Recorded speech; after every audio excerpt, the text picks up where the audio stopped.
Dears, hello students, welcome to my channel biology with Vibha madam में। Hello, कैसे हैं आप सब?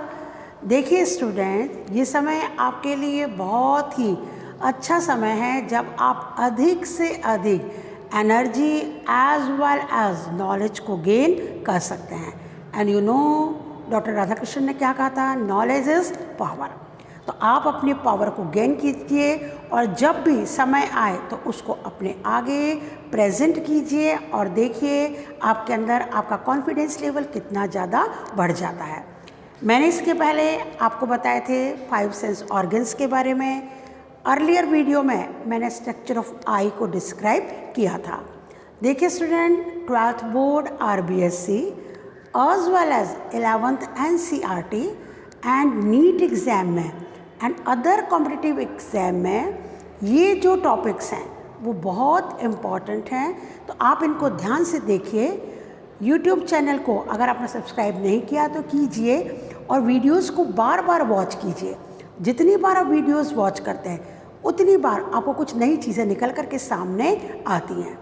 मैंने आपको बताया था ईयर इज़ नोन एज फोनो रिसेप्टर एंड जो मैं स्पेसिफिक पॉइंट्स बताती हूँ उनको ध्यान से सुनिए। उन सभी पॉइंट्स पर क्वेश्चन बनते हैं।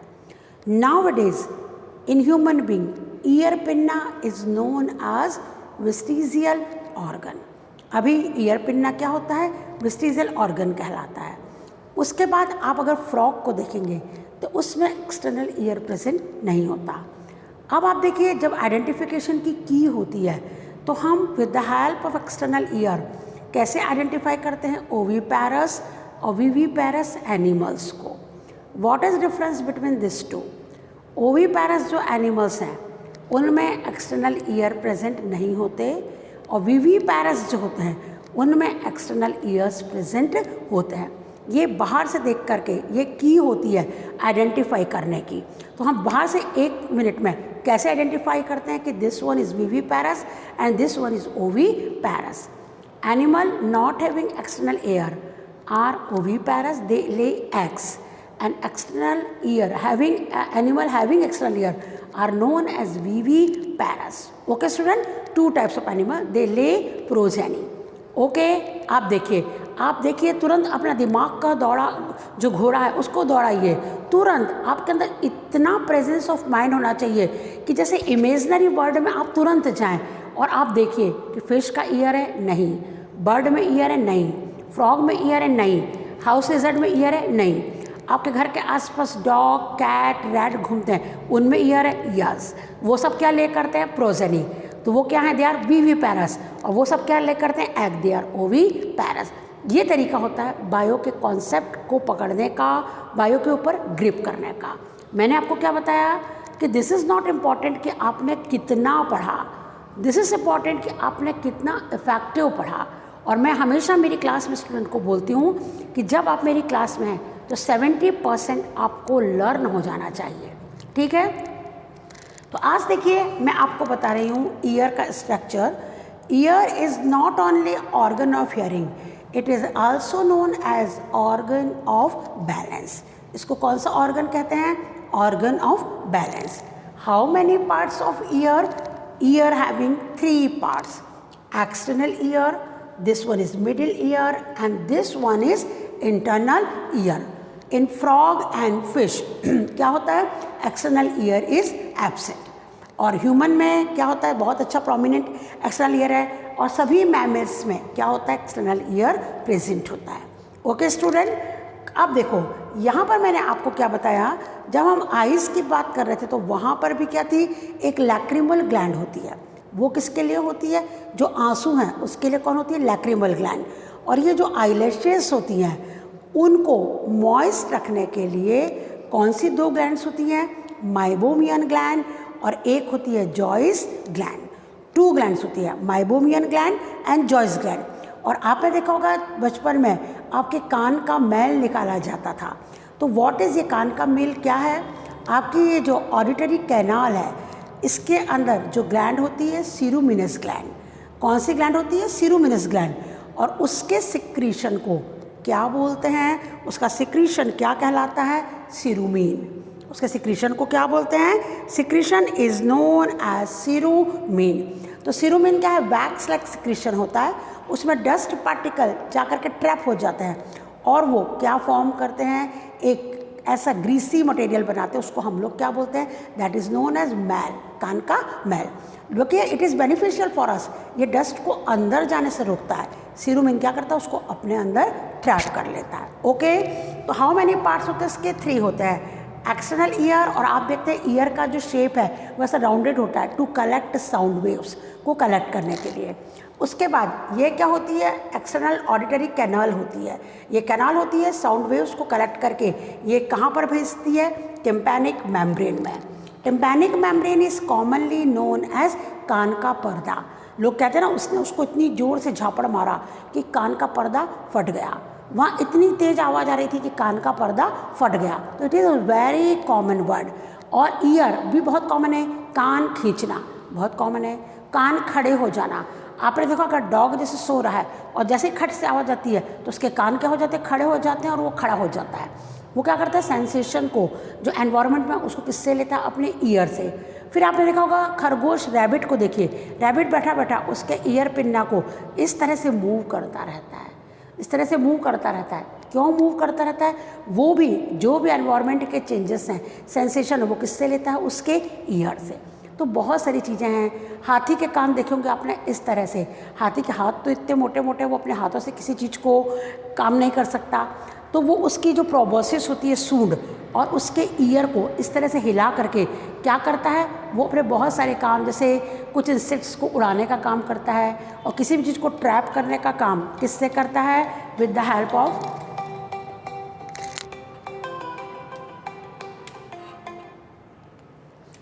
किसी भी चीज़ को ट्रैप करने का काम किससे करता है? उठाने का काम किससे करता है? अपनी प्रोबोसिस से, सूंड से। ओके, तो आज का हमारा टॉपिक क्या था? ईयर। लेकिन ये बायो का रूल होता है कि उससे रिलेटेड जो भी चीज़ें हैं वो मैं आपको यहाँ पर एक्सप्लेन करूँ। तो external ear, this is ear pinna, then this is external auditory canal having ceruminous gland and cerumen is secreted by it. This is tympanic membrane. Tympanic membrane is also known as, tympanic membrane को हम क्या बोलते हैं? कान का पर्दा और ear drum. और उसके बाद ये पूरी की पूरी कैविटी कौन होती है? Tympanic cavity. This hole cavity is known as tympanic cavity. This one is external ear, this one is middle ear. Middle ear having 3 bones. Keep in your mind, कितने bones? 3 bone, malleus, incus and stapes. 3 bones होती हैं। इसके अंदर जो malleus है उसका आकार कैसा होता है? हैमर शेप की होती है। सबसे छोटी पूरी बॉडी की जो बोन होती है वो कौन होती है? स्टैपिस। और सबसे बड़ी बोन कौन होती है? फीमर। इन तीनों बोन्स का क्या फंक्शन होता है? ये वाइब्रेट होकर के साउंड की वेव्स को ट्रांसमिट करती है। कहाँ पर? इंटरनल ईयर में।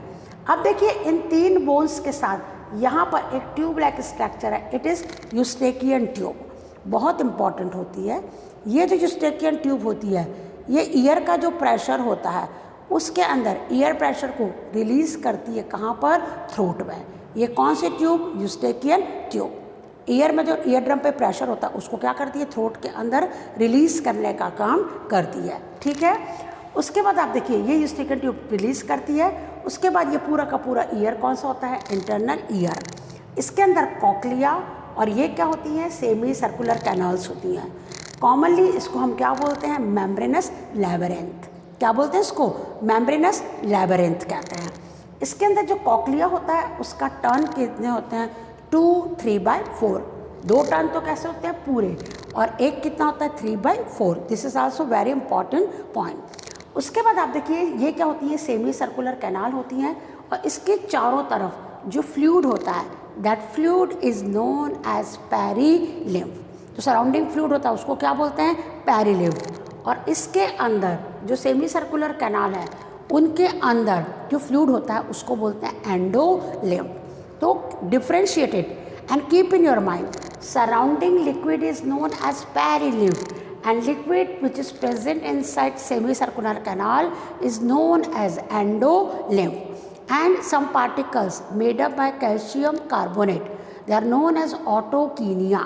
वो क्या कहलाते हैं? ऑटोकिनिया। कीनिया वो कहाँ पर पाए जाते हैं? Inside this semi circular canal they are otoconia. वो कौन होते हैं? Otoconia. And they are very important. जब भी हमारा बैलेंस इम्बैलेंस होता है तो with the help of this otoconia हमको क्या होता है? पता चलता है कि हमारी बॉडी कैसी हो रही है? इम्बैलेंस हो रही है। ओके, तो सेमी सर्कुलर कैनाल कितनी होती हैं? 3 होती हैं और this is known as cochlea.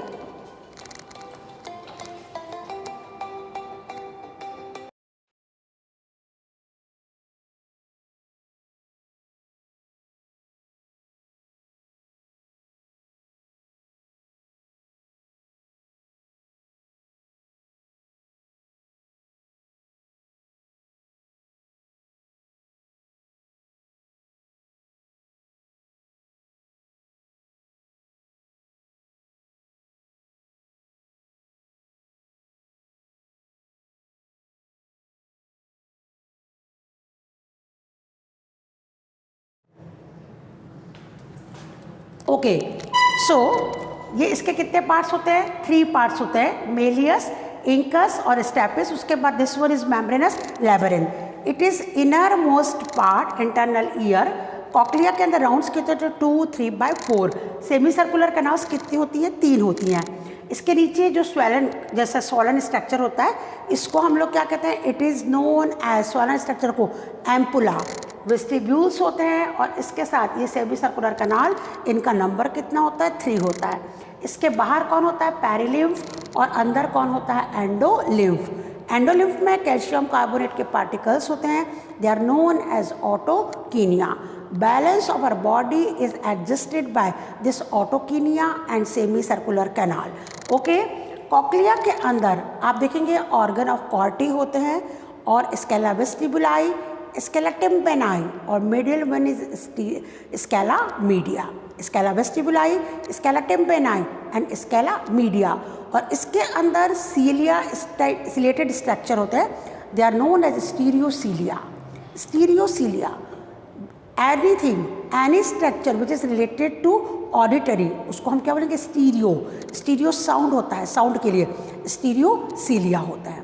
Okay, तो कॉक्लिया के अंदर रेसनस मेम्ब्रेन होती हैं, बेसिनर मेम्ब्रेन होती हैं, टेक्टोरियल मेम्ब्रेन होती है और ये सारी मिलकर के जो हियरिंग का जो भी मैकेनिज्म है उसको क्या करती है? फुलफिल करती है, हेल्पफुल होती हैं। उसके बाद आप देखिए वेस्टिबुलर नर्व होती है और उसके बाद जो ऑडिटरी नर्व या वेस्टिबुलर नर्व होती है वो हमारे ब्रेन के जो टेम्पोरल रीजन है उसके अंदर मैसेज को कैरी करती है, मैसेज को लेके जाती है। ब्रेन साउंड को एनालाइज करता है, जैसे हम कहते हैं ना कि this sound is good, this sound is not good. It is recognised by with the help of temporal region. और उसके बाद हम लोग साउंड को क्या करते हैं? सुनते हैं। कुछ लोग ऐसे होते हैं जो कि अनेबल टू हियर, तो उनके अंदर ये कोऑर्डिनेशन या तो ख़राब होता है या उनके अंदर कुछ ऐसी ब्रेन के साथ कोऑर्डिनेशन में प्रॉब्लम होती है जिससे कि वो ये वाली मैकेनिज्म को फुलफिल नहीं कर पाते। ठीक है स्टूडेंट, तो आप यहाँ पे देखिए मैं हमेशा आउटलाइन बना करके पढ़ाती हूँ कि year is divided into 3 part. And what is the importance of ear? Ear is not only organ of hearing, it is also organ of balance. Having 3 parts, this one is external ear, this is ear pinna having some fold like structure to collect different type of sound waves. This is external auditory canal having ceruminous gland and cerumen is secreted by it. Cerumen is able to trap different type of dust particles and form some greasy structure which protect this eardrum. This is eardrum. Sound waves are strike here on eardrum. Yes, now this one is middle ear having 3 bones, malleus, incus and stapes. Stapes is the smallest bone of our body. Okay, and this is eustachian tube. It is responsible for maintain air pressure on our ear. जो अपनी इसके अंदर throat के अंदर air का pressure जो release होता है वो किससे होता है? With the help of Eustachian tube. आपने महसूस किया होगा अगर कोई आपको ईयर ड्रॉप डालता है तो आपको गले में कैसा लगता है? बीटर टेस्ट आता है। क्यों आता है? क्योंकि उसके अंदर हमने ड्रॉप्स जो डाली वो डाली और वो यूस्टेकियन ट्यूब के थ्रू कहाँ पर रीच हो गया? थ्रोट में। और आपको मैंने एक चीज़ और बताई थी, ENT, ear, nose and throat, तीनों का जो डॉक्टर होता है उसको हम लोग क्या बोलते हैं, ENT, बिकॉज ये तीनों ऑर्गन्स होते हैं, they are interrelated to each other. ENT, ear, nose and throat, ये 3 होते हैं। Okay, it is known as ENT। Yes, now इसके बाद मैंने क्या बताया, इसके अंदर ये राउंड विंडो लाइक स्ट्रक्चर होता है, इट इज़ फेनेस्ट्रा ओवलिस। क्या होता है ये, this is fenestra ovalis, stapes इससे ओवल विंडो से which is known as fenestra ovalis, इससे अटैच होता है। और साउंड वेव्स जो होती हैं वो आगे ट्रांसफ़र होती है, कहाँ पर, कॉक्लिया में। Internal ear is commonly known as membranous labyrinth. क्या कहलाता है, membranous labyrinth. Membranous labyrinth having 2 parts. Membranous labyrinth के कितने पार्ट्स होते हैं, 2 पार्ट्स होते हैं। विच 2 पार्ट्स होते हैं, एक होता है कॉक्लिया और एक होती है सेमी सर्कुलर कैनाल, ये मैं आपको बता चुकी हूँ। कॉक्लिया ऐसा राउंडेड स्ट्रक्चर होता है, लाइक अ स्नेल के लाइक होता है। इसके अंदर कौन होता है, organ of corti, scala vestibuli, scala tympani, scala media, और अंदर सिलिएटेड स्ट्रक्चर होते हैं, स्टीरियोसीलिया। एंड और मैंने क्या बताया था, इसके अंदर कौन होती है, रिसनस मेम्ब्रेन एंड बेसिनस मेम्ब्रेन होती है। वेस्टिबुलर के साथ, वेस्टिबुलर जो नर्व होती है वो मैसेज को ले करके कहाँ पर जाती है, ब्रेन में। और ऑर्गन ऑफ बैलेंस की तरह कौन काम करती है, semi circular canal. How many number of semi circular canal present in human, 3। और जो स्वेलन स्ट्रक्चर होता है नीचे, that is known as ampulla, उसको क्या बोलते हैं, एम्पुला। इस सेमी सर्कुलर कैनाल और इस मेम्ब्रेनस लैबिरिंथ के सराउंडिंग कौन होता है, पैरीलिम्फ। पैरीलिम्फ होता है लिक्विड, और अंदर कौन होता है, एंडोलिम्फ होता है। ओके, एंडोलिम्फ में कैल्शियम कार्बोनेट के पार्टिकल्स होते हैं, दे आर नोन एज ऑटोकिनिया। अगर आप पुरानी बुक्स देखेंगे तो उसमें ऑटोलिथ लिखा रहता है, they both are same thing. Otoconia, जब भी किसी व्यक्ति का बैलेंस गड़बड़ होता है तो ऑटोकिनिया आकर के उसके वॉल पर स्ट्राइक करते हैं और कोई भी व्यक्ति अपने बैलेंस को प्रॉपर क्या करता है, संभाल लेता है।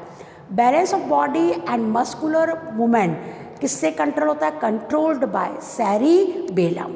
ओके स्टूडेंट, तो इस तरह से ये होती है मैकेनिज्म ऑफ हियरिंग, और इस तरह से आप साउंड को और किस तरह से वॉइस को क्या कर पाते हैं, एंजॉय कर पाते हैं, और बैड साउंड और गुड साउंड को हम क्या कर सकते हैं, आइडेंटिफाई कर पाते हैं।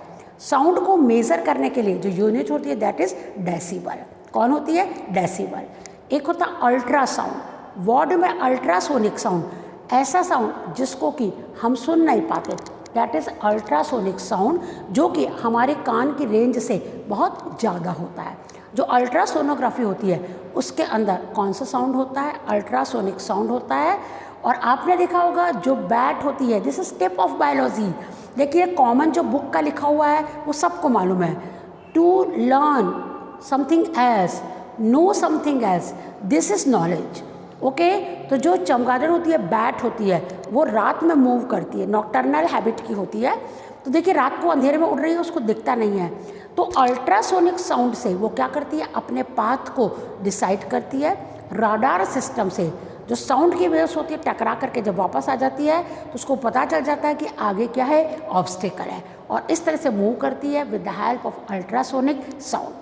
तो student, each and everything, each and every organ is so important for us, like eyes for vision, ear for auditory, for hearing, nose for olfactory smell and all, tongue for taste and skin for touch and different type of sensation.